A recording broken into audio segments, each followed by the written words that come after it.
of my colleagues and friends, his name is Rick Binzel. He's a solar system guy, and he remembers observing an asteroid. He said, oh, this is interesting.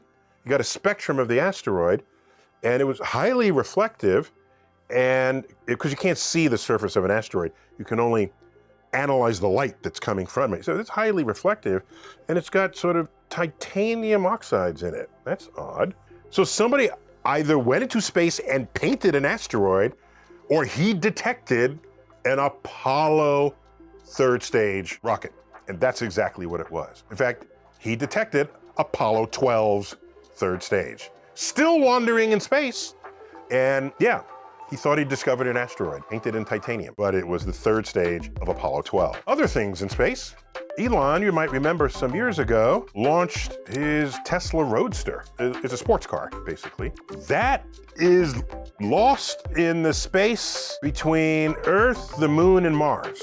That object has been multiply discovered and independently discovered as an asteroid until we figured out this is what its orbit is. If you find something that matches that orbit, it's not an asteroid, it's a Tesla Roadster. Here's what we have to ask ourselves. If we have a permanent presence on the moon, ultimately, and there's a lot of people, not only on the surface, but in orbit, that's a lot of missions to the moon. That's a lot of third stage rockets just following us there. And so we're gonna need, engineers can figure this out, we're gonna need a clever solution. Might there be some crater on the backside of the moon, could be like a dumpster, where each third stage of the rocket has a targeting mechanism and reserve fuel to get it around the back of the moon, deorbit, and land there. And that would be just a big old dumpster of rocket parts. That way they're taken out of harm's way, and not only harm's way because you don't want it falling on your head on the Earth's surface,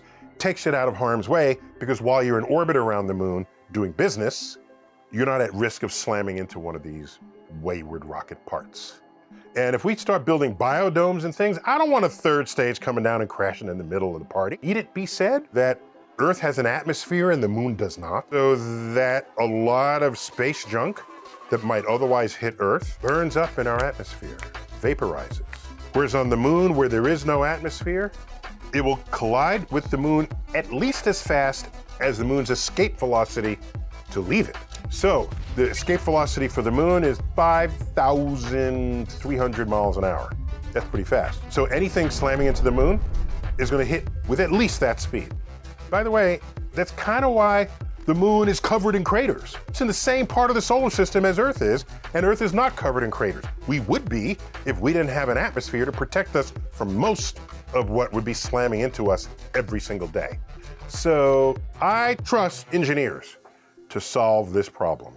But it's an interesting philosophical fact that whatever helped you get to your speed, in that moment, you both have the same speed.